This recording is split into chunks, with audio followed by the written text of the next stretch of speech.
Alright everyone, this is your boy Fernando.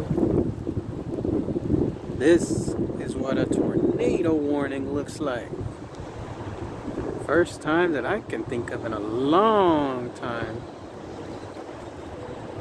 that a tornado warning, meaning an actual tornado, has been seen in our area. It is so, I want to say cool, but at the same time it's like, wow. Never had that experience before. It's eerily beautiful, eerily quiet too. You hear the thunder in the background, but it's not raining.